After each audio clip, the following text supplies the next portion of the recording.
playing the role of the guide, and Subhadra Mataji will be playing the role of the inquisitive visitor, a tourist named Soni, who is coming to Vrindavan for the first time.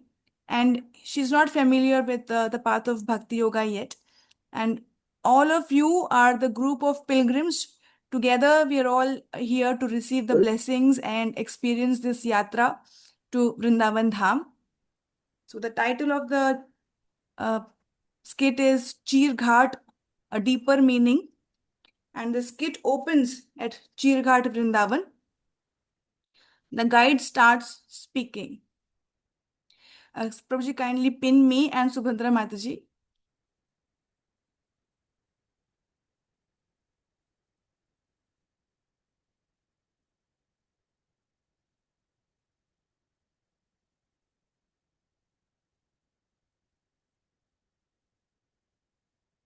Radhe Radhe, Radhe Shyam.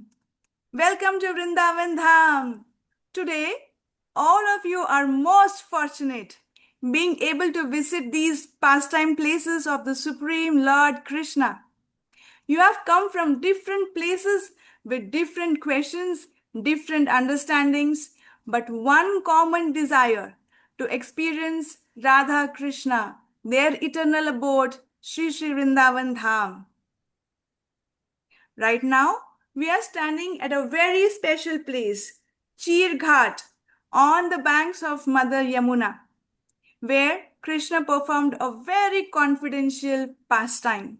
And some of you may have heard about it already, and some of you may not. This sacred place is known as Chirghat, as I just mentioned, and it is here that the Lord Krishna performed this pastime of stealing the gopis' clothes while they were bathing in the river Yamuna. Excuse me, I don't understand. Krishna stealing clothes? That sounds wrong. Why would God do something like that? That's a very important question, Sony, and it's good you asked. Without proper insight, such pastimes can easily be misunderstood. Yes, because I always thought God as very pure, respectful, and ideal. This seems the opposite.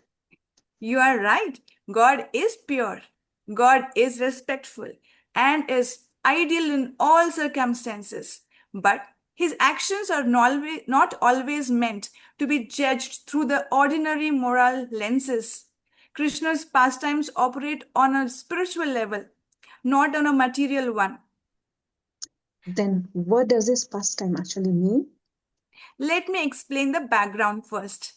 The gopis were performing a vow, a Katyayani Vrata. They were praying to have Krishna as their husband. Their love was not ordinary, not material. It was pure, spiritual, devotional, complete, unconditional. And there was only one, longing for union with the Lord. They wanted nothing but Krishna. And Krishna knew their hearts. But there was still one final barrier, a subtle sense of identity, a last covering of false ego. Ego? But they're already so devoted. True, but even in deep devotion, traces of I and mine can remain. The body itself becomes a symbol of that last identity. I am this body, I am this mind, and Krishna wanted to remove that. So Krishna playfully took away their clothes and asked them to come out of the water to receive those clothes. But that still feels embarrassing, even humiliating. From a material perspective, yes, it may be embarrassing and humiliating, but spiritually, it remains something very deep. The gopis were being asked to stand before Krishna with absolutely nothing to hide, no coverings, no pretenses, no ego. Clothes here symbolizes all the layers that we wear, the pride, the identity, the social roles, the attachments. And Krishna was not taking something away to shame them. He was removing everything that separated them from him. So it is not about the act. It is what it represents. Yes, So, Krishna is, it is not about the act itself, but about what it represents. yes, and Krishna is inviting the soul to come as it is, truly as it is, without any false ego, without any fear, but only with complete faith and full surrender. And at last, the gopis did it, accepted it, and gave up all hesitation because their love was unconditional. They trusted Krishna completely, and in that moment of surrender, their devotion became perfect. So, Krishna wasn't dishonoring them, he was elevating them, letting them closer to him. Beautifully said, Soni. He was granting them the highest spiritual position, complete union through total surrender. Then, what is the lesson for us? For us, the lesson is this: if we want to truly connect with the divine, we must let go of our ego, all the masks that we wear, all the identities we cling to. We must stand before Him, before God, as we are. No pride, no sense of false ownership, just sincerity. Yes, Krishna doesn't want anything external from us. He wants our genuine heart, uncovered and unguarded. I think I understand now. It's not a story of embarrassment, it is a story of surrender. It's a story of surrender and of pure unconditional love. Hare Krishna, Hare Krishna, Hare Krishna Krishna, Krishna Krishna, Krishna, Hare Hare Hare, Hare, Hare, Hare Hare Rama, Rama, Hare Hare Rama, Rama, Rama Rama Rama, Rama, Hare Hare. Thank you, Prabhuji. Thank Hare you Krishna. Thank you. for conveying a deeper message to new audience. So we'd like to thank this group by chanting Hare Krishna, Krishna Krishna, Hare Hare, Hare Ram, Ram Ram, Hare Krishna. Yeah. So I'd like to just add one Story. comment on this. So certainly for new people, they are bewildered, but there is another perspective which is much different in this particular pastime as compared to other conceptions of God. So generally, the conception of God is that God is great, He's moral, and He's truthful. These are the conceptions. But conception of Vrindavan is different. Story. God is so much sold to His devotees that He fulfills all their desires to serve Him, and that is the meaning of God. If God is one who cannot fulfill desire, then how can He be God? So these devotees, they had a desire to have Krishna as their husband or Krishna as their lover. So if Krishna cannot do that, then he is not God. So if there is any inability in God, then he can't be called a God. And that's beauty of Krishna. He is a, uh, you can say, certainly is God, and that's truth. But this is considered the most sublime and highest understanding of what God is. He's he's the one, although he's so great, he's totally accessible.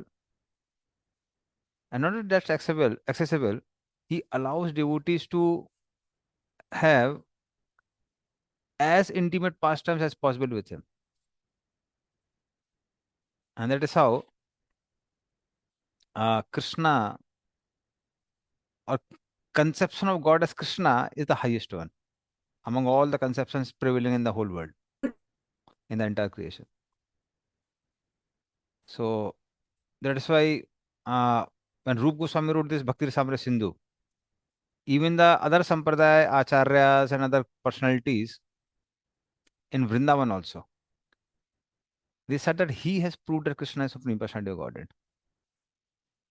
Because Supreme Personality of Godhead is not just great, he's the sweetest personality. He's a personality who's accessible to the highest extent. He's a personality who can allow devotees to serve him in any intimate way they want. And that is what makes Krishna the most attractive personality, which we call as Sarvakriti Krishna. So that is how this particular, especially the pastime of Chirharan, depicts that. Depicts that. So the way Krishna had fun with the gopis, that happens only in very intimate circles. But Krishna allows that. Not just allows that, he reciprocates with that. And that is how Krishna is different from other personalities. Had it been in any other Vishnu incarnations, such a pastime was not possible. But Krishna fulfills even those desires. And what to say of conception of other religions, where God is considered a great personality whom you can't even approach. He just sends you to other hen or heaven or hen. So that is how this makes Krishna a supreme personality of Godhead. Hari.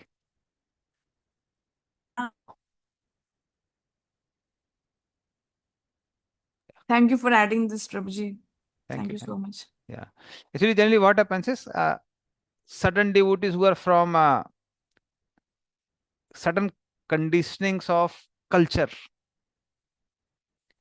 So it becomes a little difficult for them to sometimes digest such pastimes. But then these pastimes are pastimes of Sringar Ras, where Lord, the way he reciprocates with the devotees is very attractive. So if we look from that point of view, then we'll be attracted to Krishna like anything. Pivad Bhagavatam Rasamalayam Muhur Aho Rasika Bhuvi Bhavaka. So there is a way to approach a book. So similarly, Srimad Bhagavatam has to be approached by relishing Bhagavatam. So certainly our acharyas have given very analytical viewpoints also at the many places. But then the ultimate way of reading Bhagavatam is relishing Bhagavatam. And among all the pastimes of Bhagavatam, the pastimes of Krishna are the most relishable ones. Hari. So today we'll read both one more pastime, which is very, very attractive. So you must be seeing as we are progressing, the sweetness of Krishna's pastime is increasing more and more. So we'll have one more sweet pastime today. Hari.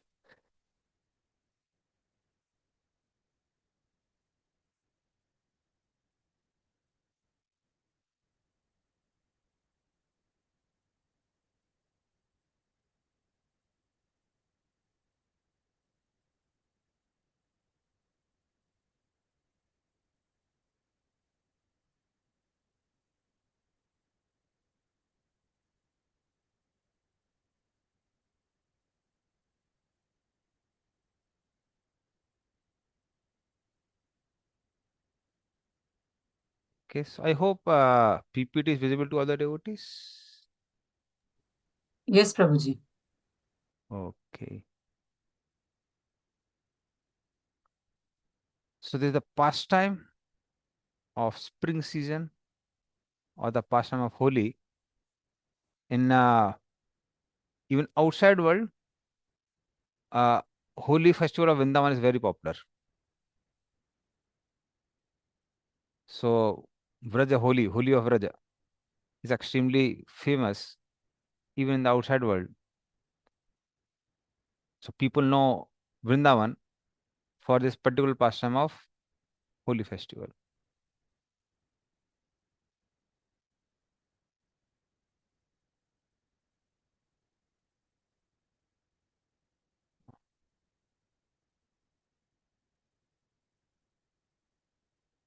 Yes. So give me a minute, I'll open the document. The spring festival of Holi. So the rising sun beautifies the blue sky with brilliant light. Similarly, Krishna got up, dressed himself gorgeously. He took his group of friends, his cows, and he entered in the forest of Vrindavan. And every day, Nandanandan, Krishna, who satisfied the desires of all surrendered souls, he roamed around and played in the forest of Vrindavan, which is filled with deers, birds, creepers, etc. So now you can see the next slide. Yeah. Oh no. So give me a minute. Yeah. Yes, this one. So when Krishna went to the forest, there is another friend of Krishna who is called Batu. It's another name of, it is nickname of Madhumangal. So Madhumangal is son of Sandipani Muni. And when Krishna appeared in Vrindavan, that time, uh, mother of Sandipani Muni, she happened to come to Vrindavan along with Madhumangal. That's Puranmasi. So Puranmasi came along with Madhumangal to Vraja. So also, Madhumangal's another name is Kusumasa. So Kusumasa, asa means liquor and Kusum is flower. So liquor made of flower. But he's also called Kusumasa because he's expert in intoxicating people by his words. This is another name is Kusumasa. So Kusumasa, Batu, Madhumangal, they are the same personality. And really speaking, for me, I became fan of this personality after reading this pastime. Actually, although Krishna is the hero, but I feel he's a hero of this particular chapter. Yeah. So he had a plan to open a treasure box of good fortune for all the residents of Vrindavan. So Batu looked somewhat funny with his thick neck, bent over body, and he sauntered down the road. Hmm. So when he was moving like that, you can see in the next slide. Yeah. So that time, mother-in-laws of all these young gopis, they approached Madhumangal, Batu, and they welcomed him with great affection. So in very submissive tone, knowing that he's a great Brahmana, they said, "Oh, wise one of keen intelligence, have you studied the Vedas, which is ornament of every man of knowledge?" And then Batu replied, "Oh, I'm a powerful astrologer. I'm fully versed with all the agamas. And what is the use of reading other scriptures which are not very palatable to the intelligence?" So then Gopi said, "Oh, best person in the world, please tell us what profound truth you have discovered in all your studies." And then Batu replied, he said, "Hung ho, O best of the ladies of Vrindavan, the Jyotish Shastra, astrology, science with great power and influence. By studying astrology, one can know good events, bad events, good and bad events of the past, auspicious and inauspicious things of the present as well as in the future. By worshipping the demigods described in the Agama Shastras, one obtains the power to prevent what is going to happen in the future. So, astrologers who are expert in Jyotish Shastra, they can make impossible into possible and possible into impossible. And when gopis heard that, they were like impressed. They said, well done, all glories to you. This time is just suitable to ask you few questions. So, as dakshana for our service, we like to offer you some laddus. And anyway, we have some confidential questions that we cannot even ask in our homes. So, please dispel our doubts. And anyway, as you said that you have so much knowledge, so is there any person on earth or heaven who will not use his knowledge for benefiting others? And smilingly Batu said, "Hmm. Anyway, if you give me many cows with full milk bags, I will certainly bestow my mercy upon you. And as far as I'm concerned, I'm a wise Brahmana, and by consulting these planetary transits, I can tell you exactly what is auspicious, what is inauspicious. Because hidden within me is the power of omniscience. I can see the future." And the gopis, they were so jubilant. They said, "Wealth of cows is just like dust particles for us. In answer to our question, we can give you anything of this world." And what said, "No, no, no, actually, wealth doesn't interest me. But then, in order to spread my fame, uh, you can ask me any question." And the gopi said, he said, "Actually, we are chased housewives of Vrindavan. And generally, we don't feel any misery, but we have one unsolvable problem. What is that problem? The problem is that our daughters-in-law, they're very beautiful like lotus flowers. But what to do? They're not bit happy. From the day of their marriages, they seem as if they're deaf to the name of their husbands. So then don't even hear the name of their husbands. So what to show looking at them? In the entire world, can we find some ladies who feel no joy in being with their husbands? Even to this day, they are proud and they're so aversion towards their husband. This problem is making us very miserable. We want to resolve this problem. So if you can resolve this problem, your fame will spread all over the world. And then Batu, he's expert. So understanding the minds of these gopis, Batu felt very silent. And he started meditating on Saraswati. And then he started acting like a big acharya. So he was silent for some time, he contemplated, and then he spoke. He said, "O auspicious ladies, although I'm Krishna's friend, my happiness will be revealed if he finds out that I'm helping his antagonistic. That means you are his enemies and I'm helping you. If he knows that, he will not be happy. So, whatever I'm speaking now, you should keep it as secret and don't tell anyone." And anyway, uh, before understanding some scriptures, you have to give some dakshina. So, why don't you give me some fruits? And then immediately they gave some fruits. And then he said, "Now I'll tell you why your daughter-in-laws are not, why they're adverse to their husband, they're not loving their husbands."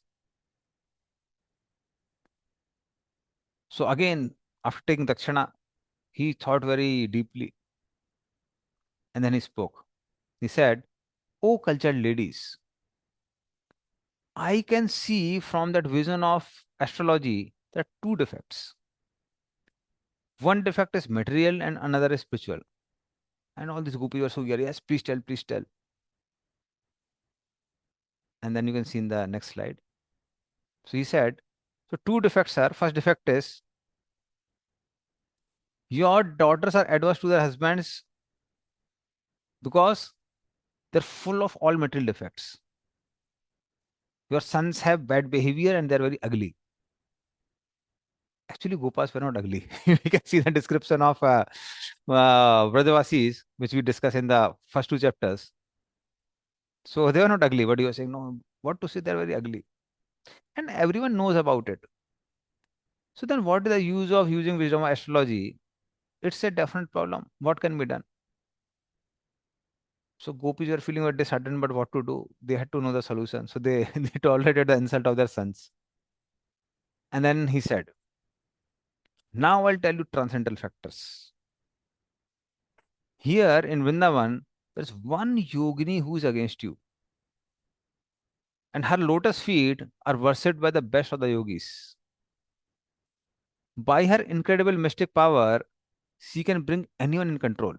She has so much power, she can take the sun, split the sun into two halves. It is very easy for her. And this playful yogini is called Yogamaya. By her illusory potency, she has made it look like as if your sons are married to particular gopis. And Yogamaya has propagated to help everyone think that this is real marriage. And she has only created bad qualities in your son. And she has only created this antagonistic mood in your daughter-in-laws. So your daughters and their husbands actually they're not fit to live with each other. So Yogma has personally prohibited your sons from even touching their wives. And with her tremendous power, Yogmaya will soon make your daughter-in-laws give up any sense of being married to your sons. That they will not even remember that they're married to someone. But anyway, if you are very affectionate towards your daughter-in-law, then Yogini will become very favorable and help you. And said, "Oh, now how to become affectionate?" Hmm. And then he said, "Moreover, if you want your sons to become fortunate, then you should make sure that they don't even touch their wives. And anyway, your sons are very unhappy when they hear that Krishna attracts your wives and he forcibly embraces them with his long arms. But soon your sons will become very happy and prosperous when their wives glance favorably upon them like goddess of fortune."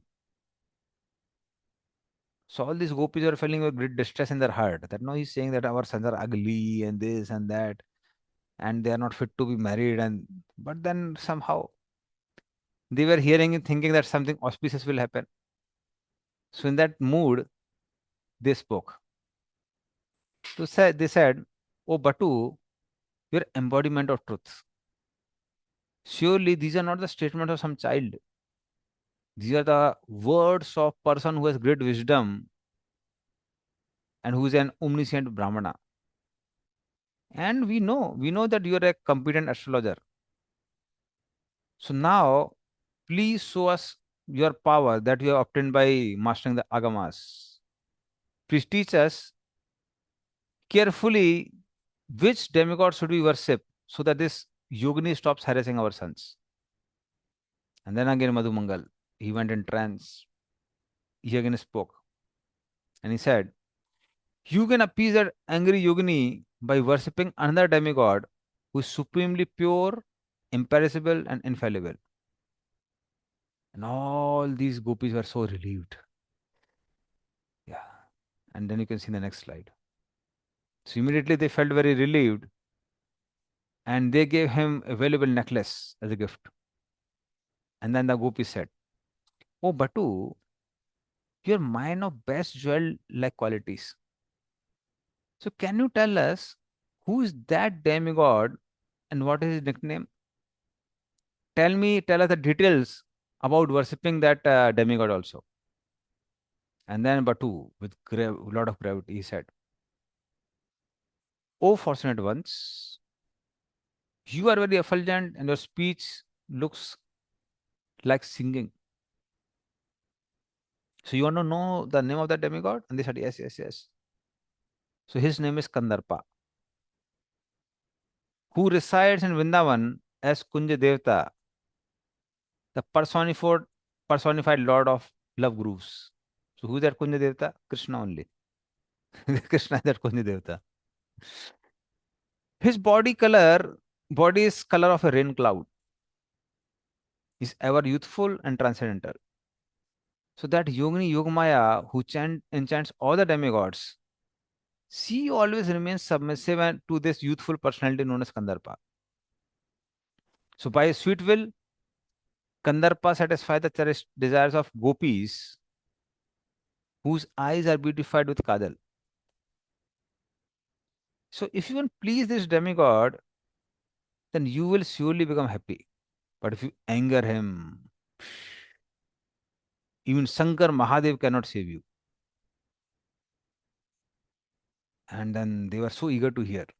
And then he said, "So that demigod delights in sporting from one forest grove to another forest grove. Although no one can see him, those who worship him with unalloyed devotion, they can see him in meditation. And the method of his worship is very difficult. It must be performed at exactly the right time, and only those who perform meritorious work can worship him. Not everybody can worship him. So I'll describe you how to worship him. So what you should do?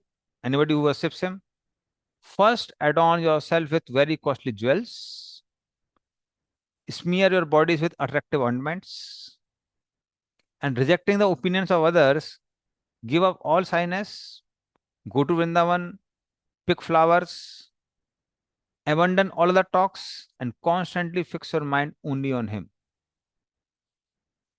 You must be free from cheating mentality. Then you can worship him according to rules and regulations. You should go to one guru after another, worship that youthful Kandarpa 3 times a day, with incense, lamps, flowers, fragrant flowers. That means gopi should go 3 times in a day to meet Kandarpa. After the worship is finished, he will lay down on a bed of fresh tender leaves, remaining awake the whole night with his friends. So that demigod will stay there only. Beside perfectly fulfilling your cherished desire, this puja will give you the power to control anyone in this world. If you do this puja in the morning, noon, and night time, then you will get success. So there are many mantras to worship that demigod, but the best is Gopal mantra. So if you have faith in me, I will tell you that mantra. And all the gopis were, my God, he's Acharya. So they said, oh Balacharya, without a mantra, how can one worship Kandarpa? So, oh revered one, may your fame spread in all directions. So please teach us that mantra, and we'll give to our daughter-in-law. And then Batu said, okay. So, ladies, you have spoken very correctly. Now, may that demigod who possesses unlimited wealth of six opulences be happy with you. So, considering the time and place, I'll instruct you in that proper mantra. So, what is that mantra? Achinta Mahase Kunja Devatayar Satmane Swaha. I offer myself to that Lord who is Achintya. Achintya means inconceivable. Ah. And who is that Kunja Devata? He's the Lord of the love gurus. Rasatmane, who forever relishes tasty mellows. Swaha. So I offer my obeisances to him. I offer my lives to him. And then he says, so this concludes the method of worshipping that beautiful and splendorous Kunja Devata. So now go to a lonely place, nicely worship the Kunja Devata. So just as raging river spills over its bank, similarly, the by flood of his mercy, you will become, you will overcome all unfavorable situations. So in this way, Yogmaya will become powerless before you. And finally, I have spoken to you whatever is there in Agama Jyoti Shastra. So in this way, you will receive his favor. So when all these gopis or the mother-in-laws of these gopis, when they heard these secret teachings, which had many funny meanings, so they didn't know that ultimately he's telling them to worship Krishna only. So that is how he befooled them. And then Batu left from that place. And all these elderly gopis, they accept the words of Batu very seriously and they return to their homes. And then they started uh, instructing their daughter-in-laws, that means these gopis, young gopis. So you can see in the next slide. Yes. So these elderly gopis said, they said, oh Boma, this affectionate way of speaking affectionately, you all come from very high class families. You are famous for your kindness and refined qualities, which crush the pride of even celestial men. But we see many defects in you. And somehow these defects are not found even in ordinary women on earth. And one very important defect is that all of you are very averse to your husbands. So we don't want even our enemies to have these faults. So we'll tell you a vrata which we learned from this Brahman boy Badumangal. He's a grandson of Sandipani Muni, very expert, very learned. So by happily observing this vrata, you can very quickly remove this obstacle to your good fortune. And in this way, you can make your husband happy, increase your devotion to him, and please your superiors also. So now you should take a vow You should take a vow to wander throughout the kunjas of Vrindavan and constantly worship this Devata, Kunja Devata, Kandarpa. And the demigod he's a demigod who fulfills everyone's desires. And these daughter-in-laws, they were like astonished. So they were not able to believe their ears. Is that what they're saying?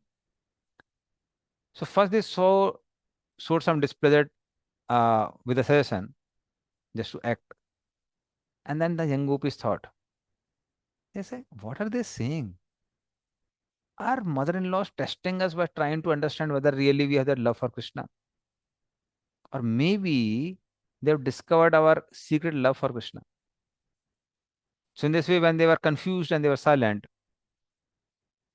they wanted to hear their mother-in-laws from beginning to end. Let us wait and see exactly what they are saying. So uh, the younger gopis were thinking, maybe our mothers are giving us joy and satisfaction by pouring this rasayan, Ayurvedic rejuvenator, in our ears. So suddenly this Kusumadaso is expert. He has created a grand festival for all of us. So their bodies are glowing with beauty and feeling a great relief. These gopis spontaneously replied to their mother-in-law. They said, "O cultural ladies of Vrindavan, are there any wives who would not submissively follow the instruction of mother-in-law? So you're our mother-in-law. We have to be submissive, you know what to do. Whatever you're saying, we have to follow that. So even if we become lean and thin, we take a vow. We take a vow that we will every day go to the forest 3 times a day, as we have spoken. And why should we waste our lives staying at home? We should not wait here even for a minute. So immediately we should go. So your instructions are given to increase our fortune. And it is sounding so sweet. It is looking like a melodious song. We'll surely follow you, even if we become lean thin. We'll surely follow your instructions. So all these gopis, they promised their mother-in-laws. And now mother-in-laws didn't prevent them to go to Vrindavan to pick flowers. Rather, they instructed them. So the expert word jugglery of Madhumangal. So every day, those gopis, they would go to Vrindavan. And mother-in-laws also, instead of chastising them, were praising them, encouraging them. Oh, no, it has become afternoon, go to Vrindavan. So with great difficulties, gopis try to restrain their chariots of their minds and keep their poise as they walked past their superiors and relatives. So they were very happy and eager to go there. But then they wanted to show the no, actually, we are doing a vrata. So now you can see the next slide. Yes. So they have come to see Kandarpa now in the next slide. So driven by the minds permeated with Krishna Prem, gopis quickly arrived in Vrindavan. So at that time, Krishna, who was adorned with pearl necklace, he was playing in the neighboring forest. And infatuated by their totally pure love for Krishna, all these gopis pulsated with a desire to receive his delightful glance. So all these Vraj Kumaris intensely hanker to please Krishna with their conjugal love. So, but they were neither old enough nor allowed to go out. But there were some gopis, unmarried gopis, who were not allowed to go out. So this is about married gopis. But then there were some unmarried gopis. They also wanted to worship Krishna. So they were not allowed to go out and worship Kandarpa like these married gopis. So recently they had completed their Katyani Vrata and they received Krishna's promise that soon I will have pastimes with you. So now you can see about these unmarried gopis. Chief among them is Dhanya Sakhi. Yeah. So Dhanya Sakhis and other Vraj Kumaris were full of anxiety, but they were not allowed. The throats choked up and gorgeous golden faces turned pale due to frustration. Seeing the distress conditions, their mothers also felt depressed and they were thinking how to help our daughters. So they said to their daughters, "Oh, dear daughters, did Yogmaya Devi create some special auspiciousness in your hearts by giving you some order? Did she give some order?" And then one of the maid servants, her daughter's name was Tarangavati. So he said, "Oh, dear mothers, please listen attentively to my words. Regarding a question, how can you expect all these girls to answer you? They are cultured, blissful ladies, girls of Vrindavan. So if you want to know what is wrong, then I'll tell you what is wrong. And anyway, it is the custom of a daughter's body and good family not to answer such questions. So at the right time, I will tell whatever I know. Since I am honest, very close to all of you, I can tell you everything as it is." And then she started speaking. "Previously, your daughters had worshipped Yogmaya, who's unattainable by even demigods. And then Yogmaya blessed them with a divine command. So Yogmaya said, within a short time, all of you will see a very exalted and majestic personality who, by the rays of his effulgence, derides all others' powers. I've never seen such influential personality. He's like sun, the lord of lotuses. His body is deep blue in color, like a royal bumblebee. He will be your husband, and your power and prestige will exceed even the prestige of goddess of fortune. Besides following the vow to get a husband, there's something else also you should do to achieve the success in your endeavor." And then Yogmaya said, "Because you have faith in me, I am affectionately telling this to you. Please be patient and listen as I explain more. When an attachment to the other things ceases, then try to follow my instructions. O girls, possessing matchless qualities, in this forest of Vrindavan, there is a goddess named Vrindadevi. And this Vrindadevi is very compassionate by nature. Since she has the power of fulfillment, she is always thinking how to satisfy the cherished desires of the devotees.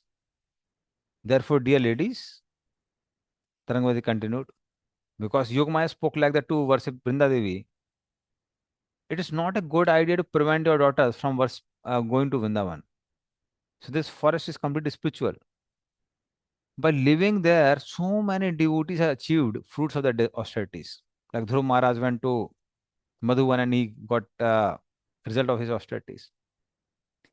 So one who serves this forest can immediately attain his desired goal. So please give them permission to go to Vrindavan forest so that they can completely work as directed by Yugmaya Devi." So after hearing these words, mothers of these gopis, they consented by slightly smiling to their anxious daughters. So in this way, when they obtained success from their mothers, all these unmarried gopis like Dhanna Sakhi, they also start wandering in the groves of Vrindavan. And now they will get a opportunity to meet Krishna. So you can see in the next slide. Yes. So these are unmarried gopis worshipping Vrinda Devi. Another side, you can see the married gopis who are picking the flowers to worship Kandarpa. That's Krishna basically. So with the arrival of spring, different types of Raj gopis enjoyed many hilarious pastimes. Married gopis started the picking of the flowers. Unmarried gopis started worshipping Katyayani. Uh, uh, with anyone's knowledge, they also worshipped Vrinda Devi. And now these intelligent gopis could enter the forest of Vrindavan and attain intimate association of Krishna. So then the tender petals of spring season broke the fierce tusk of winter season. Winters are very harsh. So now came spring season. And now you can see the next slide. This is the description of spring season, which we read before also. It will come again. So the spring season arrived in the form of a playful lion cub showing his teeth as the stamens of flowers. The southern breezes forced the chills of winter to depart.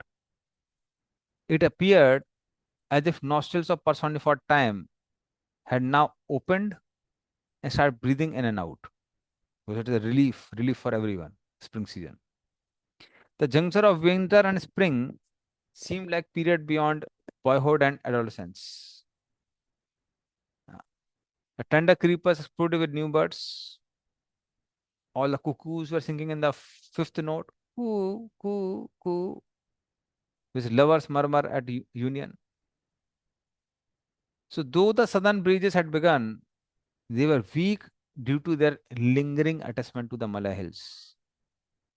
It seemed the birds, breezes, they all simultaneously waited departure of winter season. The creepers were looking like pregnant ladies who were waiting to give birth to fresh flowers. With a gentle humming, the bumblebees inquired repeatedly from all directions about where is spring, where is spring, where is spring. Moreover, immediately upon smelling the fragrance, the cuckoos took shelter in the treetops to savor the fresh mango blossoms. And while eating these small mango birds, they were constantly singing coo, coo, coo. It seems cuckoos sang softly in fear that the spring season may not arrive with their favorite food of fresh mango sprouts. Hmm. And then you can see the next slide. Yeah, this is the cuckoos here. The forest welcomed spring season with sweet fragrance of fresh flowers. So, with disappearance of winter, the forest beamed with delight, like a man becomes fresh after cleaning himself after bathing. So after one takes bath, one becomes very clean. Similarly, this forest was becoming very clean now. Creepers appear to be smeared with rich aromas. Birds were very happy, joyful. It seemed the vibes of direction smiled favorably at the arrival of spring season. Sandalwood paste appeared as moonshine to pleasantly anoint the night. Now you can apply sandalwood paste, it's no more cold. Malayan breezes moved here and there, carrying the sweet flavor of fragrant flowers, which they have carried from the chandan trees. Bumblebees returning to their hives appeared to be tied up together as they would move together, all the bumblebees, swarm of bees. Mango trees were filled with tiny bumps of joy from the touch of awakening Madhvi creepers. And what more can be said about arrival of spring? It seemed as if Kandarpa had changed his body. So Vrindavan is beautified with the different periods of 6 seasons manifesting in different places. So to nourish Krishna's sweet pastimes in sequence of seasons, sometimes there are changes which are needed. So sometimes dew season comes after the winter season, or sometimes spring season comes after rainy season. So there's no sequence. Whatever required for Krishna's pastimes happens in Vrindavan. And sometimes all the seasons also combine together and they approach the Lord as if all the seasons want to serve him in one day. So in a single day, you can see all the seasons combined also. So with the arrival of spring season, Lord Shamsundar, who's greedy for pleasure and full of prema, decided to stage a wonderful pastime to fulfill the desires of the girls of Vrindavan, whose hearts were surging with Sangaras. So the hearts of gopis was moving with speed of wind to meet Krishna. Krishna who embodies all the good fortune. And then further you can see the background. Yes. So all the one Devis, they incited the forest to explode unlimited beauty and fragrance. Krishna, who is ocean of elegance, he was wearing a dramatic dress like dramatic actor, Nata. You can see Chamari deers here. They would sweep the forest floor by their bushy tails. You can see the bushy tails. The honey nectar dripping from the flowers moistened the rich soil. Kasturi Hiran, who has Kasturi in his navel, would scent the air with the fragrance of musk. Swarms of intoxicated bees dance in the midair. And on Vasant Panchami, the first day of spring, Krishna joyfully uh, entered in the forest. So one who is very sweet, sportive in nature, he was spreading joy in all directions with his blue complexion. So in this way, spring was bursting into bloom throughout the land of Vrindavan. Vrtavasis mistook the nectar sour of Krishna's sweet beauty to be like unexpected monsoon rain. So the eyes, ears, minds of all Vrtavasis were tingling with joy upon hearing that spring has arrived and that Krishna hankered to enjoy a festival. So the herds of moon-faced gopis throbbed with anxiety to meet Krishna. And now we can see the preparation of the gopis side. So you can see in the next slide. Yes.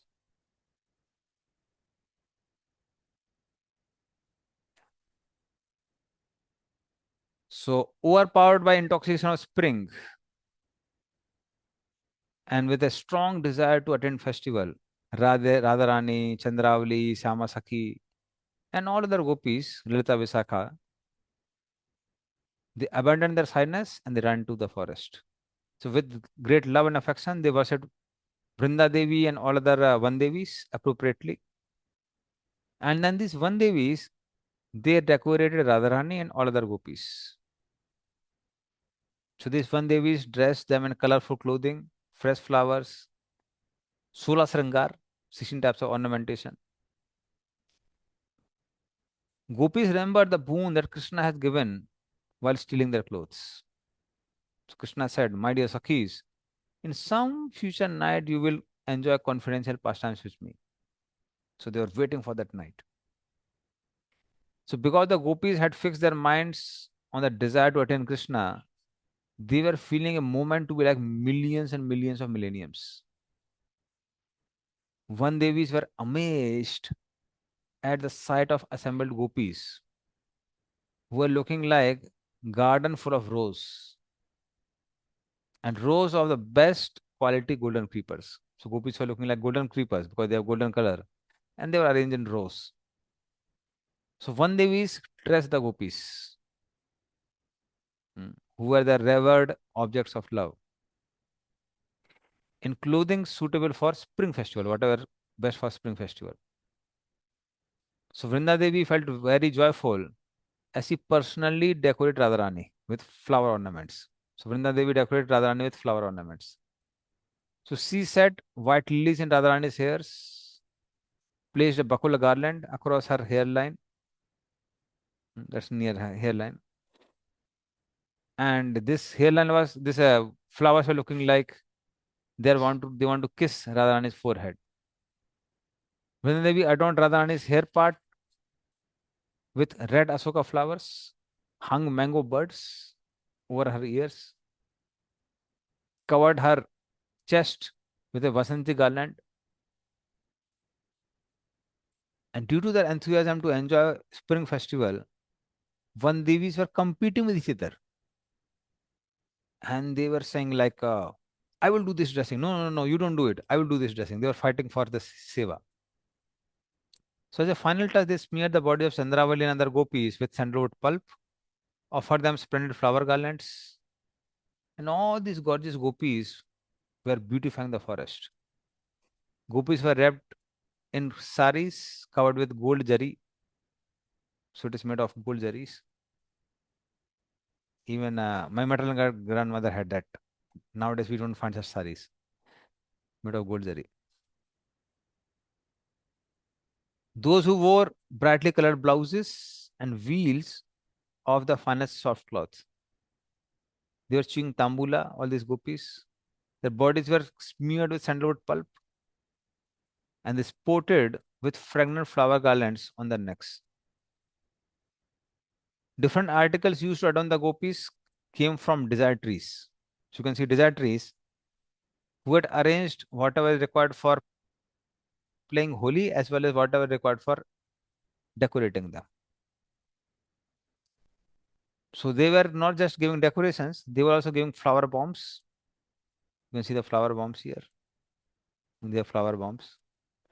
The musk paste, the syringes are there, flower bows and arrows, which are sugarcane bow and arrows of Cupid. So they were giving all the paraphernalia required for playing Holi. They had perfume powders packed in lac. Their pitchkaris were there. And these perfume powders packed in lac were like, if you just throw them in air, immediately they would burst and the colors would come out. There were jeweled syringes for squirting liquid colors. They were musk paste.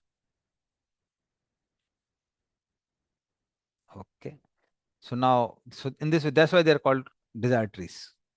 They fulfill all the desires to serve Krishna. Now you can see the next slide. Yes. So when spring appeared, Matangi, who is a Kinnari goddess and who is Acharya of music, and her female ensemble of expert Veena players, they came to play music in that festival. So Vasanta Raga personified, accompanied Matangi uh, as an attractive dressed woman. So Saptaswara, the seven notes, the Srutis, they all were following Matangi so that they can have some music festival now. So Matangi approached Radharani, who is the greatest among all lotus-eyed gopis. Hmm. So although she is excellent speaker, Matangi flirted with happiness and was silent in front of Radharani, although she is expert in speaking.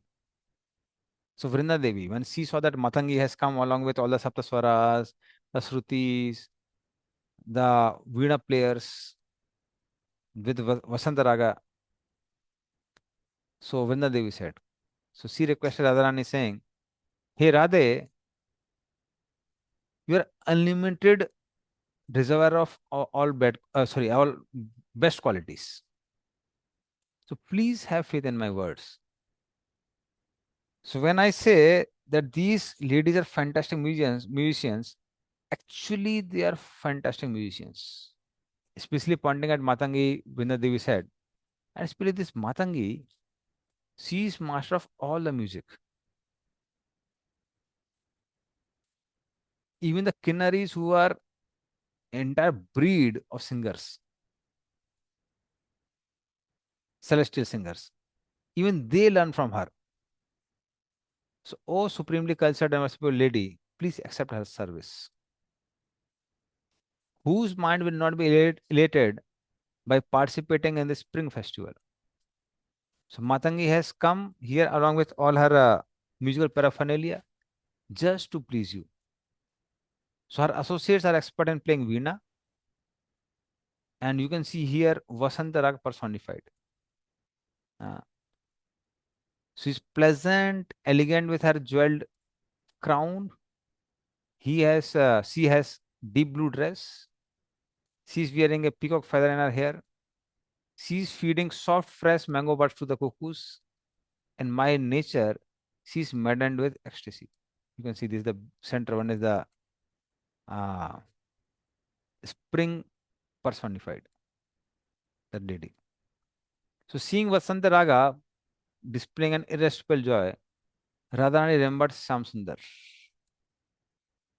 Dressed as a young girl, Vasantaraga considered herself very fortunate to have received the glance of Radharani. And then Matangi, moving with grace of sea elephant, she said to Radharani, she said, O beloved of Krishna, who vanquishes Kaliya by dancing on his foot.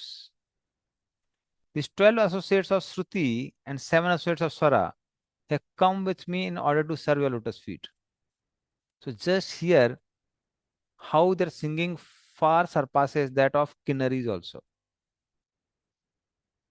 So on hearing this artistic singing, Lalita Sakhi, who's known for also art of singing, she joyfully spoke. She said, Hey Sangit Vidya, was another name of Matangi, even the wives of King of Kinnaras could not equal their excellence in singing. So Matangi replied, Oh Lalita, Shruti will not manifest in a voice full of mucus. That means ordinary throat. Regarding Venas, Brahma created two types. One is the fretted one, another is non-fretted one. So there are 22 shrill notes in non-fretted Veena and 7 in fretted one. And what more I can say? O Versatile one, soon you can test them yourself by glancing over the Shrutis. So once you hear the sixth note along with its four Shrutis, then conviction will remove your doubts. So although pleasant to hear, it is impossible to comprehend. So this is all musical science. So now you can see in the next slide. Yes. So saying this, Matangi, who is expert musician, sang the tonic note and its four distinct marginal notes by using her unfretted veena. So the fretted one, unfretted one. The marginal notes could be distinguished, manifesting themselves according to the pitch of veena. The strings of unfretted veena can be played to give correct intonation, which is as reliable as the Vedas. So this is the considered better one. After Matangi pleased everyone with her singing, there is Sakhi named Sangeet Vidya who spoke jokingly with some hidden intentions. She said, Matangi, you're very expert in singing four marginal notes from your Veena. But why didn't you sing even a single microtone of the seventh or the second note of the scale? Of course, knowledge of notes is very difficult for human beings. But do you know what is Lalita Sakhi? She's very dear friend of Radharani and she can sing all divisions of the notes. If you want, Lalita can demonstrate her singing perfection. So though you may be unfamiliar with marginal notes of each note, because they tend to blend in the note, Lalita can reveal all 22 marginal notes also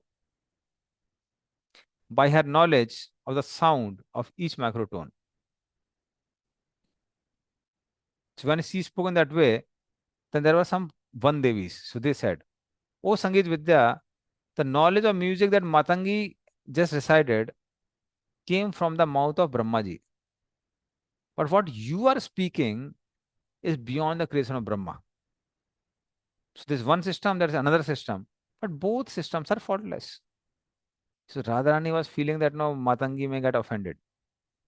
So she said, Hey Sangeet Vidya, with false intelligence, you are a liar. So stop speaking now. Clearly distinguishing the marginal notes as Matangi has just sung could not be done even by Lakshmi ji, demigoddesses, and what to say, Lalita Sakhi. Therefore, Matangi Devi is the best musician. And now let her satisfy Vrinda Devi and the one Devis.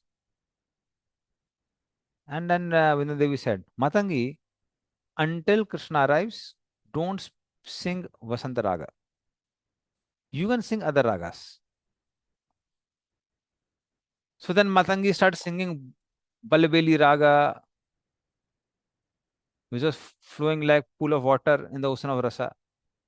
She produced 5 varieties of marginal notes by mixing her voice with sound of 4 types of veenas. So they are called Festive Mahati, playful Kavilasika, tortoise-shaped Kachapi, and broad-bodied Swaramandalika. And these musicians played each macrotone exactly in pitch with her voice. In this way, they satisfy the ears of everyone. And the powerful singing, attractive music, vibration of Venas made everyone transport in the divine bliss. So Radharani, Gopis, Vrinda Devi, Van Devis, they all were listening to the performance of Matangi Devi with rapt attention. So her singing backed with veenas, mridangas, flutes, gongs, drums, etc. was enchanting even demigods. Music floated throughout the air. From far away, anybody who heard it became very attracted. And in this way, Sringar as personified enter in the heart of gopis. And it caused their lotus petal eyes to bloom widely. So now gopis were looking very nervously from side to side, like frightening deer, because they were waiting for Krishna. Gopi stood on the forest path listening to the Vasanta Raga. One of Radhika Sakhis took the form of Raga and sang happily. And on the other side, you can see, next slide. Yes, Krishna came. So upon hearing that Raga, Krishna, the embodiment of unlimited bliss, initiated the spring festival, which nobody has seen before. Gopis absorbed their minds in Krishna when they saw him approaching with a desire to enjoy. So the sweetness of their bodies increased the fresh waves of ecstasy, uh, increased as fresh waves of ecstasy rose in them. So one gopi is told to Radharani, she said, "O Radhika, your eyes are shining with the same excitement that you reveal when you intimately enjoy with Krishna. Indeed, Krishna always resides in your heart. So coming before us as spring personified, you just see Krishna is full of ecstasy. He dressed like a nut, daring dramatic dancer. He is carrying various paraphernalia for sporting. And just see that proud Cupid is shining among his friends. He looking like full moon surrounded by stars.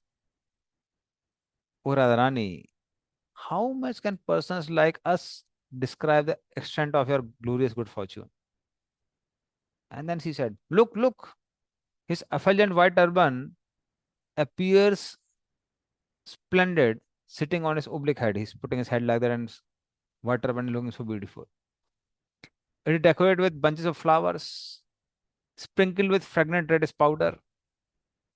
He is surrounded by buzzing bumblebees, you can see there, shaking his peacock feather. Tiny fresh mango flowers hang from his ears.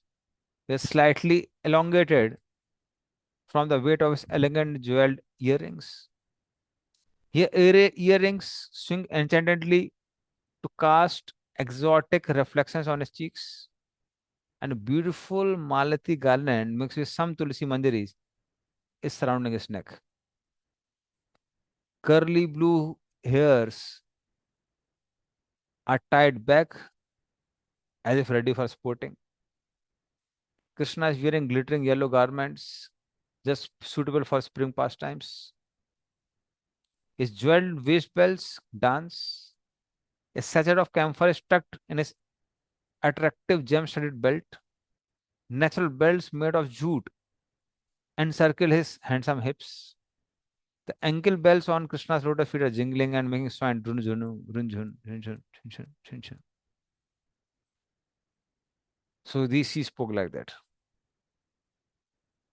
So while listening to Vasantaraga, Krishna held his flute in his left hand and a ball of red powder in his right hand. Yes. Subala and other close friends stood beside him. So relishing that sweet song, Krishna was moving his head from time to time with the tune. His eyes are rolling in intoxication as if he's tired from conjugal pleasure. Some cowherd boys offered him pan, hmm, in golden pan leaves. While relishing this tambula, pan, Krishna's lips were turning reddish from the drops of betel juice. And soon, Krishna, along with all the Gopas, inaugurated the spring festival of Holi by singing, dancing, throwing the colors in the air. Lightweight, sweet smelling powder was floating in the air. And you can see the next slide.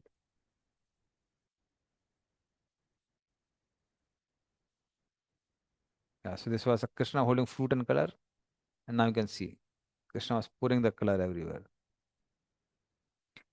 So it gradually fell down. It decorated the colored and sanded Krishna's turban, hair, eyelid, tilak. Krishna's friends were singing in Charchari, Dvipadika songs in the Vasanta Raga with clear marginal notes and notes in three scales. So in this way, they're blissfully dancing and playing while repeatedly throwing red powder balls here and there.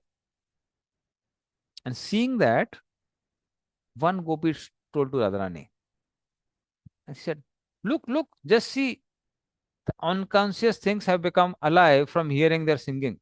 They're singing so sweetly." Overjoyed by the glance of Krishna, the forest creepers display ascetic symptoms.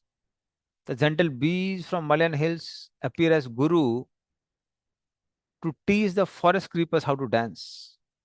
So that means they are dancing, forest creepers. With their new leaves, they exhibit various mudras to go along with the song of the bees.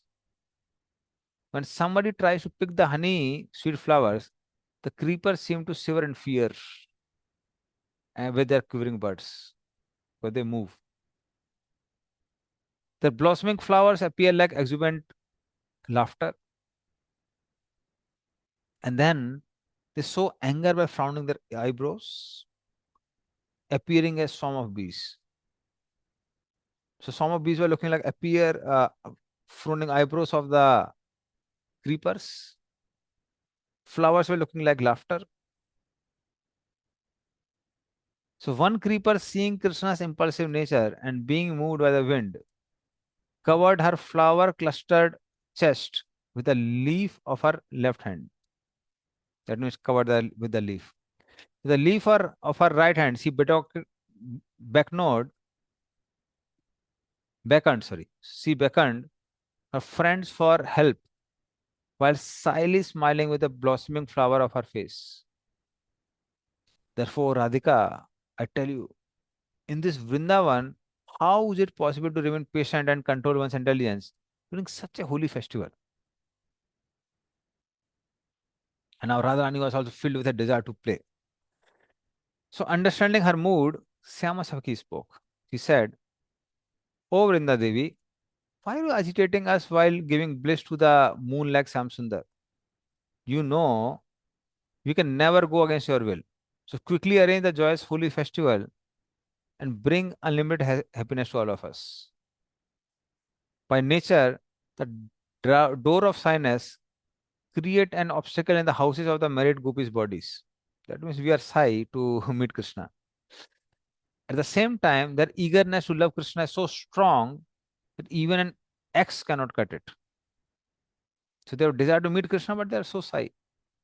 Their minds are constantly full of anguish.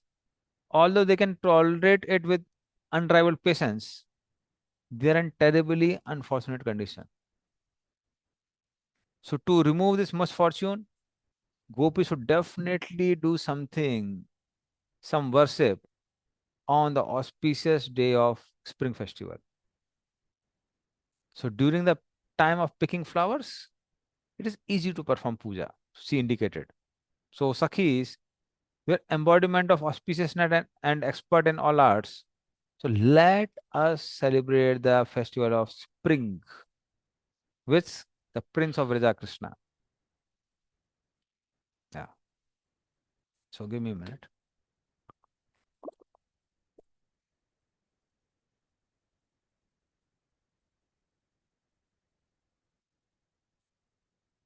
So hearing the words of Syama Saki, Vrinda Devi spoke to Radharani.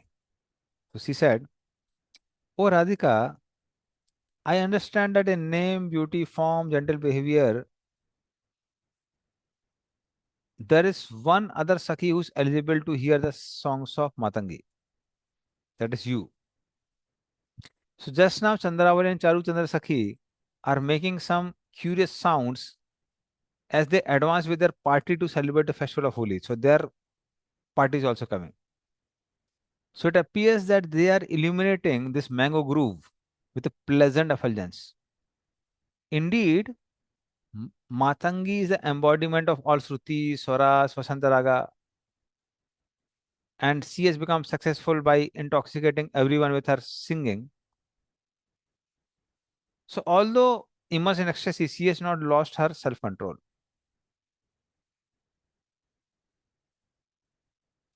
So, but for now, it's like she's indicating that Matangi should stop. So after honoring Radhika with her words, Vrinda Devi engaged in the service of Chandravali.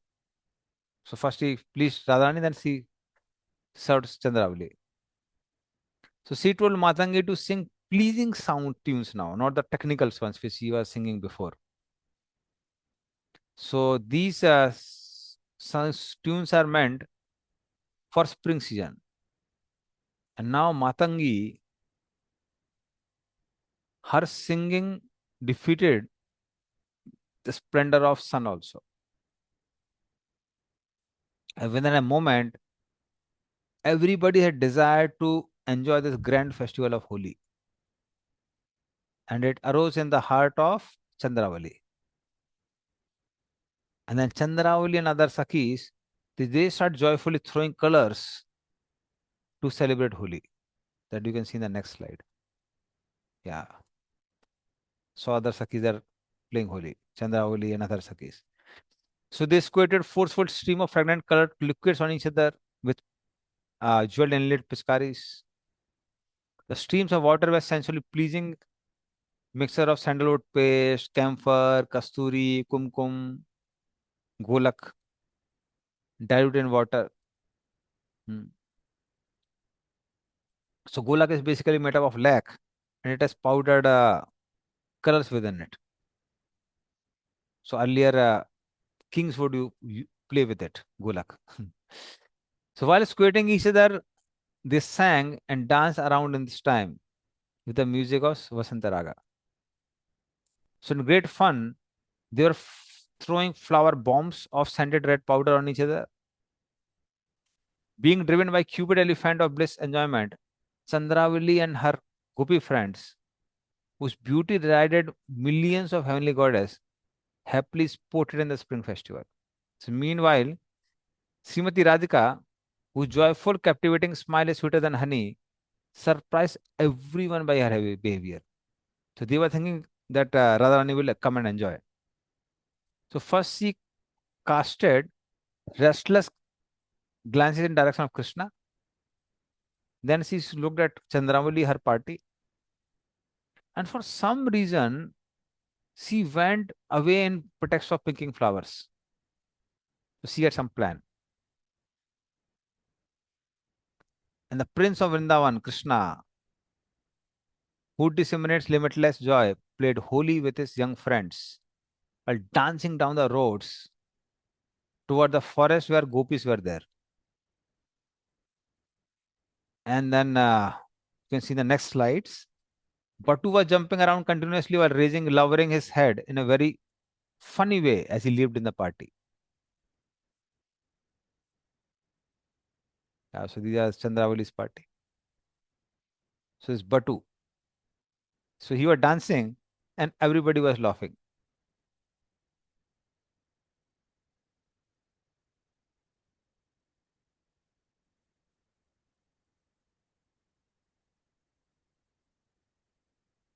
Yeah, so the video also.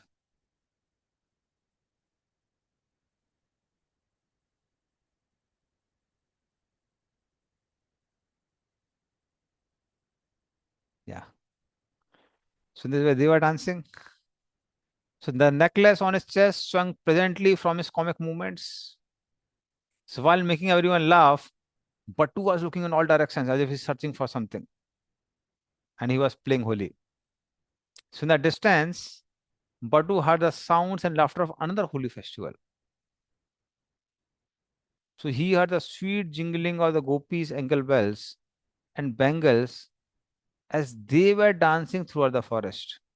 He also heard the music of Veena, Mridanga, Murtajas mixing with sweet single of Chandravali, Charu Chandra, and other Sakhis who were standing in circle clapping their hands. So the blend of these sounds was creating a charming atmosphere in the forest. So when Madhumangal heard another music party at other place, his enthusiasm to realize Holi increased. So then he spoke to Krishna. He said, "Oh Krishna, is it the ego of our own singing that we are hearing?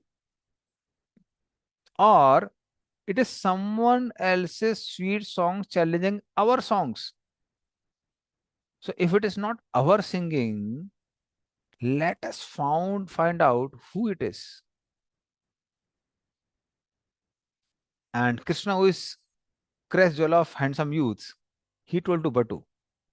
He said, "Oh graceful one, it seems that this music is from someone else. But how is it that this music is mixing with our own music and at the same time overpowering our music? Immediately go and find out the source." So feeling very ecstatic, Batu ran quickly toward that jingling sound. Yeah. So you can see the next slide. Yes. So he saw Radharani, Batu saw Radharani, who is praised as crest jewel of all beautiful women, including Lakshmi ji, who has charming simplicity, who has reddish palms, more delicate than Java flowers, who graces the earth with a transcendental form, and who appears like personified beauty of spring picking Madhvi flowers. So Radharani was picking the Madhvi flowers. So he saw first Radharani and then he saw Lalita. So then Batu said to Lalita, "Oh, impudent Lalita, why do you sit on the mountain of pride? It is astonishing that you are acting so offensively. Don't you know that today is the first day of spring festival and my friend Krishna is just nearby, anxious to enjoy many pastime in this Madhvi grove. Therefore, you should not have picked any flowers from this garden. However, you are so arrogant that you have taken all Madhvi leaves and all the flowers. All these flowers were meant for Krishna.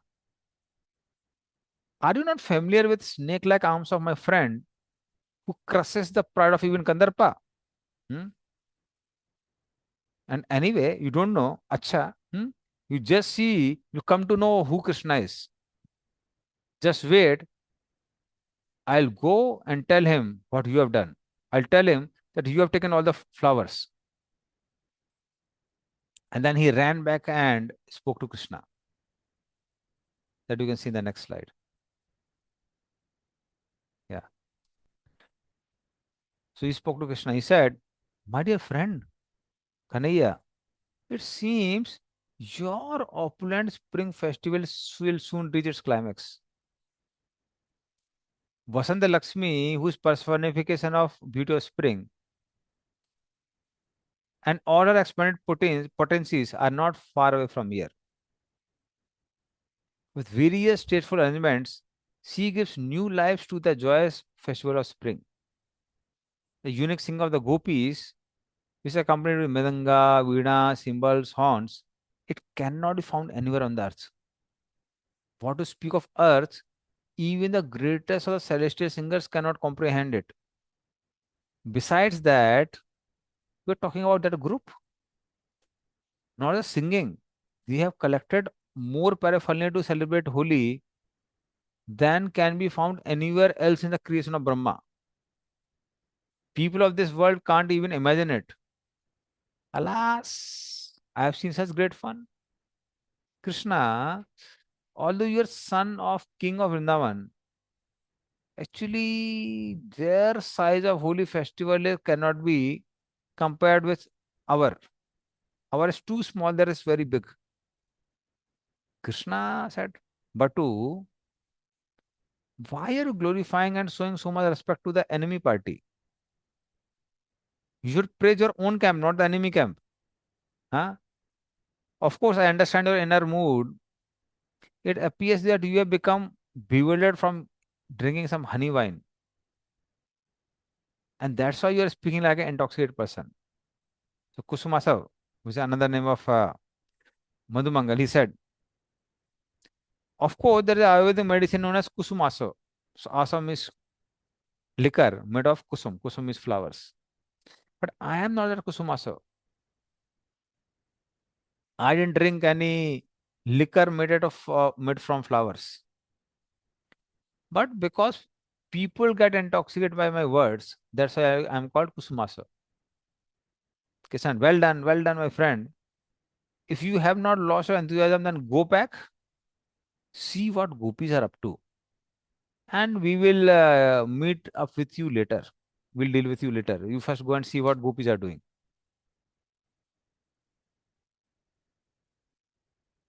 And then Madhumangal became enthusiastic to go to the next party of gopis. So he again went. And then he started again chastising Lalita.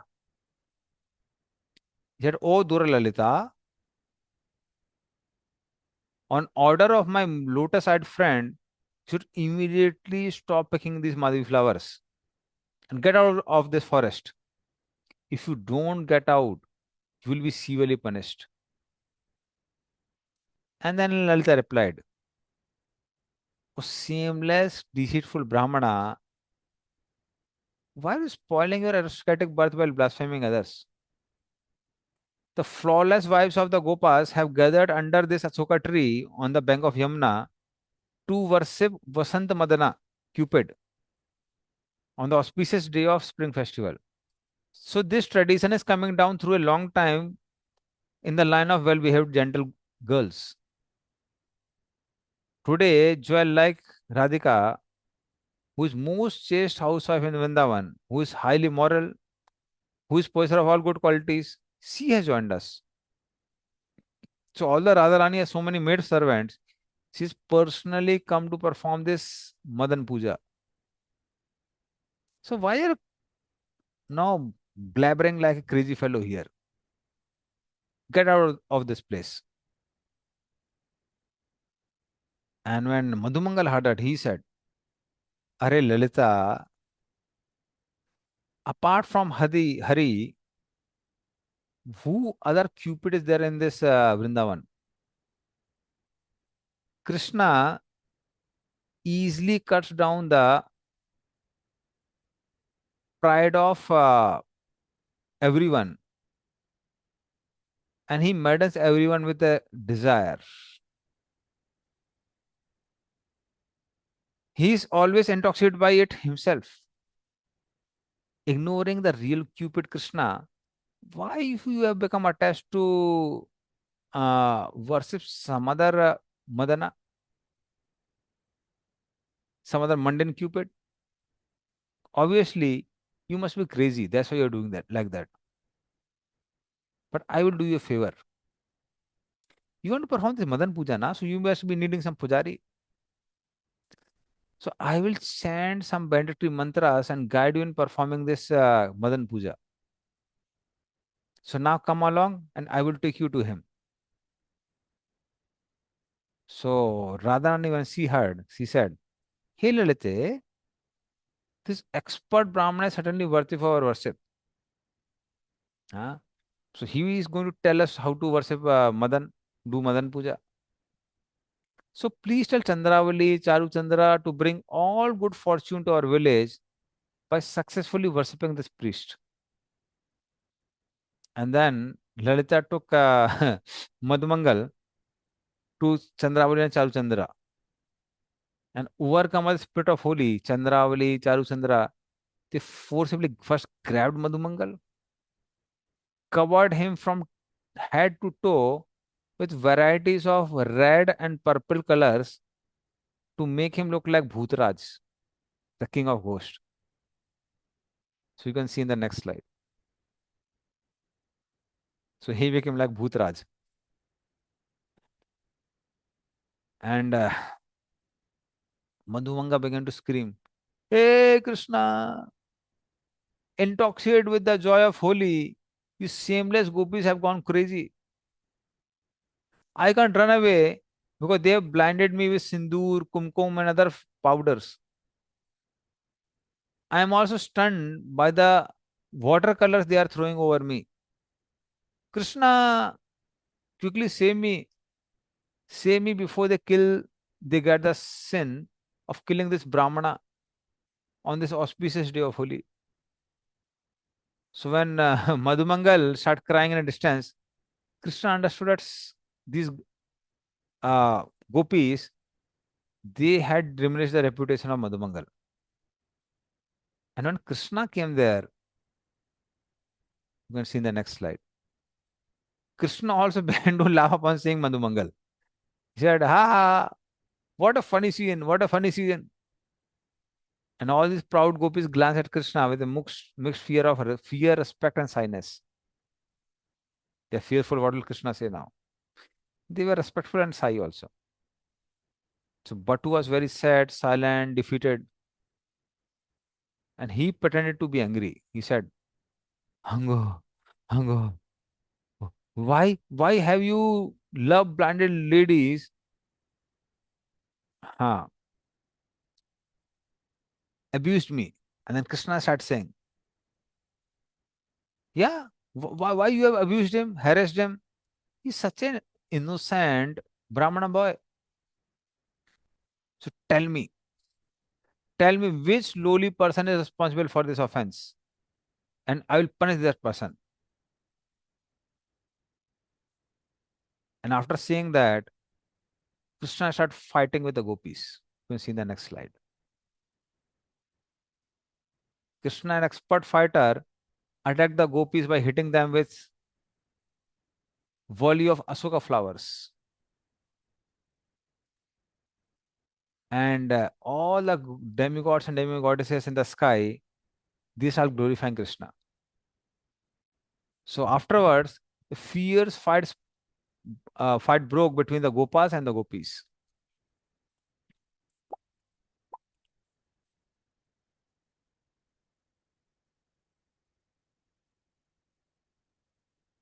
You can see in the next slide. So they threw fragrant red powder balls, squirted each other with heavenly scented colored water, which felt soft and soothing. So a barrage of colors blanketed all the directions. Being light and weight, colored powders just floated and swirled around in the sky. And they threw so much of colors, it blocked the sun and created darkness. Yeah, you can see the next slide. So it created such a blinding darkness that nobody could see anything.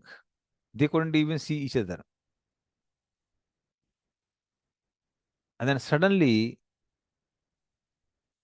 you can see in the next slide. Yeah. Krishna boldly entered in the phalanx of gopis. So vibrating like sweet sound of Cupid, Krishna's flute resounded trumpetly during the battle of love and trust. It's called Battle of Eros. So gopis fought heroically in that war against that beloved Syam Krishna. So to counteract the weapon of enchanting flute, gopis surrounded him, shot him with the serpent arrows of their sidelong glances. So gopis bestowed sidelong glances on Krishna. So somehow Krishna mounted a ferocious and counter-offensive and got free from the clutch of gopis. Gopis caught Krishna and Krishna just became free. And then you can see the next slide. Yes. So, but being greedy for most pastimes, Krishna pulled back the bowstrings of his eyes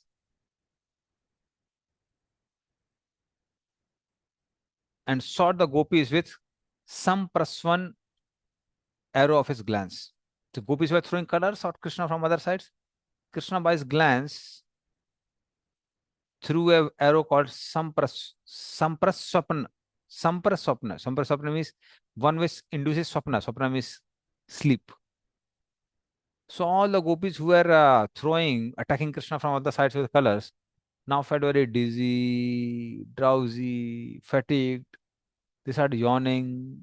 They rolled their eyes and slumping forward. They all fell asleep with their chins resting on their chest. And seeing that all her army was stunned and immobilized, Chandravali, who was commander in chief of all this gopi group, she stepped forward, displayed her prowess, and she pierced Krishna's heart with her fluttering eyelids and arrow-like glances. And then, to enchant the enchanter of the world, she locked Krishna in a tight embrace with her snake-like arms. So after some time, Krishna gave up his rapture and he assumed his attack on the phalanxes of gopis. So he started kissing them, snapping their necklaces, ripping off their blouses, and Krishna was appearing like an elephant in rut, trumping joyfully while trampling clumps of lotuses in the forest. So the entire battlefield looked astonished after the fog of color powders were settled. Then they could see, oh, what is happening.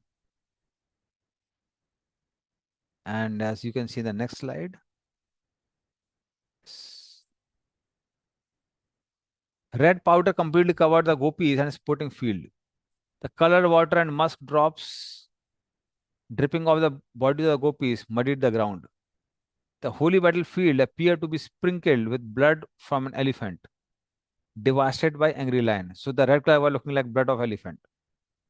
The musk drops on the ground looked like bumblebees, the black ones. It was looking like bumblebees who were trying to smell that blood.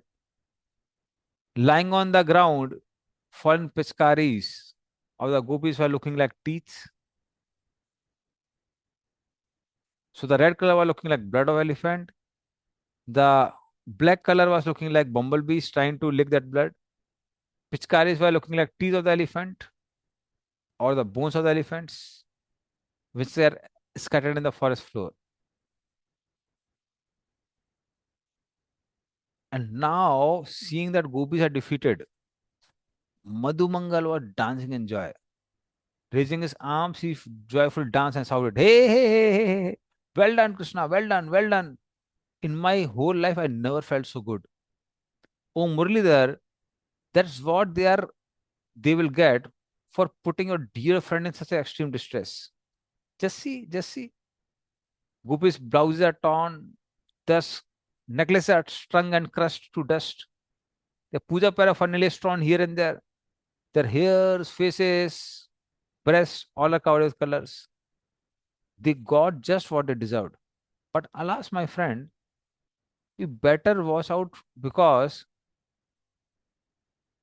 they can outwit anyone in Brahma's creation. So now you have attacked them, their situation is like that. But we are very fearful. We are fearful that all these gopis will join forces with their leader Radharani and they will voluntarily attack in great numbers. And already these gopis are defeated, so they will be very angry. So being hostile by nature, they can do anything to us. So it's better to run away from this place. And all the gopas were saying, this Batu is talkative by nature. He has such a fickle mind. At one minute he's acting so boldly, and next moment he shivers in fright. So Krishna console this Batu and keep him from panicking and disturbing us again. And then Krishna spoke, Oh Kusumasa, please give up your cowardice. If you are fearful of some gopis, show me the gopis. Why should you be afraid when I am there? So again, feeling so reassured, confident, Madhumangal continued the battle. So boldly jumping forward, he pointed at the gopis. This way, they are in this place, they are in this place. And Krishna and the Gopas went to the gardens of Madhavi creepers, where Lalita, Radhika, other Sakhis were picking flowers. Hmm. So you can see in the next slide. So in great joy, they attacked Hari in millions with their sidelong glances. And Krishna shot back the arrows of his love-laden glance, hitting Radharani's chest. That arrow pierced the armor of her shyness to release a splendor that radiated in all the directions. Radharani was retaliated by her sidelong glance, which was coated with deadly poison of her kadal, surrounding her beautiful eyes, and sharpened by her beautiful smile. So she was smiling at Krishna and giving a sidelong glance. That arrow mercilessly pierced the heart of Krishna. So seeing his friend completely devastated by Radharani's glance, Batu swelled in ecstasy. Shaking his hands and turning his head up and side, Batu said, "My dear friend, don't become bewildered. I am there to help you. Take this flower bound, douse them in colors. Alas, what is impossible for one who has friend like me? So don't worry, I have the weapon with me. Take this flower bomb and throw at gopis." And then you can see in the next slide. Yeah. So though weary from the Pashan Holi, Radharani Vishwanu Nandini suddenly gained enthusiasm. Her eyes bloomed wide and her eyebrows moved elegantly. Her golden bangles rang loudly. She took a vermilion flower bomb and fired at Krishna's chest. And this broke Krishna's rapture. And then you can see in the next slide. Yeah. Then to delight all the Gopas and Gopis, Krishna sprung into action, grabbed a flower bomb, and chased after Radharani. He was looking like an angry lion whose sleep was interrupted. And Lalita confronted Krishna and said, "O Christ jewel of relicers, which playful girl threw the vermilion ball on your chest? It appears that she did not really throw a ball at you, but actually offered you her love. So it was her love, it is not that she attacked you. Don't you know her name? Indeed, she always enchants you. But now is not a good time to become bewildered. Think it over very carefully for nothing. For nothing you are pursuing my innocent Sakhi Radharani." So Krishna ignored Lalita and he kept chasing Radharani. So when Radharani smiled slightly and cast a playful waves or glance at Samasaki, who was hiding with her friends, then uh, she attacked Krishna. And Krishna, you can see in the next slide. Yes. Krishna has smeared Syamasaki with colors. So he smeared her hair, forehead, cheeks, breast, everything with colors. And considering this an unfair act, Bakulmala, who is a friend of Samasaki, she said, "Hey Sam Sundar, that wetty girl who pelted your chest with flower bombs now throws out pearls with her flashing white smile." So Radharani is smiling. The radiance of her beautiful face mocks the glowing full moon. Hmm. And why did you leave Radharani and you are harassing my innocent friend, Samasaki? So after hearing Bakulmala, Krishna again directed his attention to Radharani. So eager and full of passion, Krishna approached Radharani and said, "Oh proud girl, come here. Now you show me your strength by throwing these balls at me." And being overwhelmed by Radharani's presence, Krishna also smiled slightly. And he casted a sidelong glance as he moved closer to Radharani. And Radharani, when he saw that Krishna is coming so near, she told all the Sakhis, surround him, smash him with your flower bombs. And all the Sakhis came together. You can see the next slide. Yes. So they said, Ghero, Ghero, Ghero. Surround him, Maro, Maro, hit him, hit him.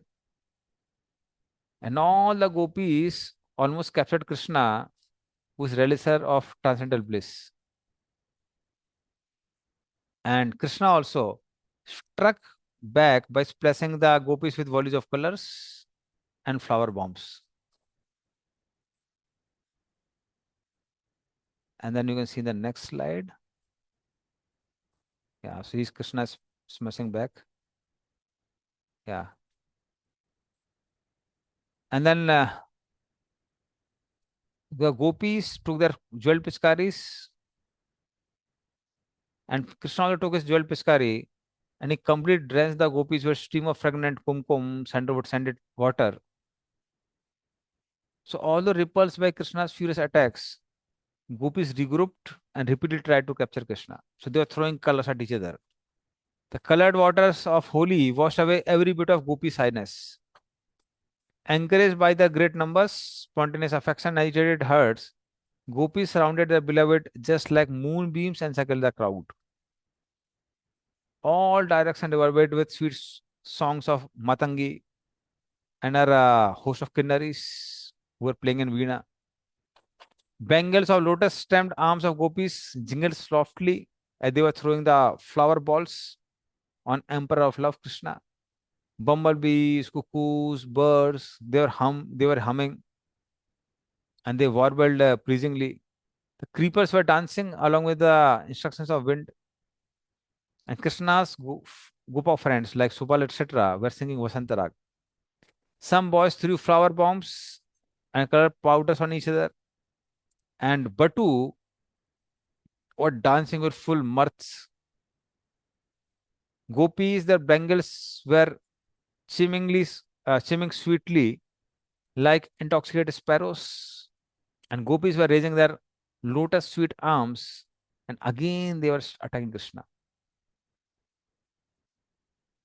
So this time, instead of resisting, Krishna pretended to be too weak and tired by fighting alone with all the gopis.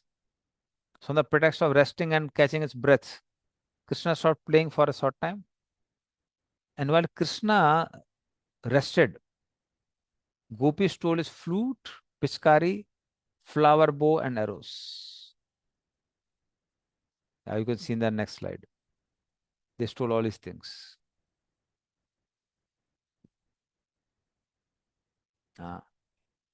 And one clever gopi even tried to remove Krishna's ornaments, but Radharani, she gave a hint by eyebrows. No, don't humiliate him too much. And then Radharani, you can see the next slide. Yeah. She wiped perspiration of Krishna and color powders which were there on the face of Krishna by the edge of her sari. Radharani deeply realized the sweetness of serving her beloved hero after that battle. Taking a tamula pan from the hand of a maid servant, Radharani put it in Krishna's mouth. And with a movement of her eyebrows, Radhika directed Samasaki to gently fan. So Samasaki started fanning Krishna. You can see in the slide that also. So seeing that the gopis were covered with powder and they were serving Krishna, Madhumangal started dancing. Yeah, you can see the next slide. Yeah. So Madhumangal was saying, hey, hey, hey, oh Subal, oh other friends, we have won. Today Krishna has broken the pride of this famous daughter of his Bhanu, Radhika. Now she's serving him like a maid servant. What could be more amusing? Although our dear friend Krishna is slightly exhausted from the battle of Holi, he shines gloriously with his trump. It is suddenly befitting. Alas, alas, how could Krishna not be victorious? Ultimately, ultimately, Krishna has counsel like me. So if you have counsel like me, success is guaranteed. And then he raised his arms, danced, and all the gopis and gopas were laughing at his funny antics. And then you can see the next slide. Yeah. So overwhelmed with their satisfaction, Radharani gave her own pearl necklace to Madhumangal. So she was really entertained. All the one Devis led by Vrinda Devi, Matangi rejoiced upon seeing the sweet, loving exchanges of Radha and Krishna and the gopis. Everyone experienced a great happiness by playing Holi. So, concluding the festival of spring, Krishna started playing on his flute. He walked away with his friends.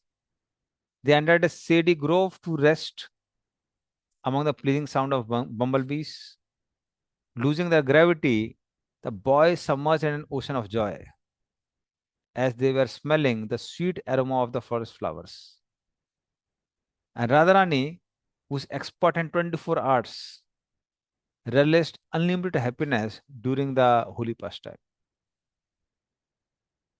So, pleased with the musical performance of Matangi and her associates, Radharani gave them also valuable presents and then dismissed them. You can go back. Yeah. And then you can see the next slide. Yes. So then Radharani with other gopis, they relax in a beautiful mango grove where Krishna would often play. And joking and laughing, Radharani and all her intimate Sakhis, they enjoyed a great feast. And that is how the entire festival of Holi was concluded. Hari. So we'll end now. Shri नंद नंदन मोर मुकुंड वंशी वाले कृष्ण भगवान की जय। आनंद वृंदावन चंपू की जय। शील पोपाद की जय। कवि कर्णपूर की जय। टैगोर प्रेमानंद हरि बोल। वांछा कल्पतरुभ्यश्च कृपा सिंधुभ्यश्च पतितानां पावन वैष्णवानां नमः। शील पोपाद की जय। So tomorrow we'll have another festival of Govardhan. So tomorrow we'll discuss that. Hare Krishna. शील Hare पोपाद Krishna. की Thank you so much. Shri Prabhupada. Hari.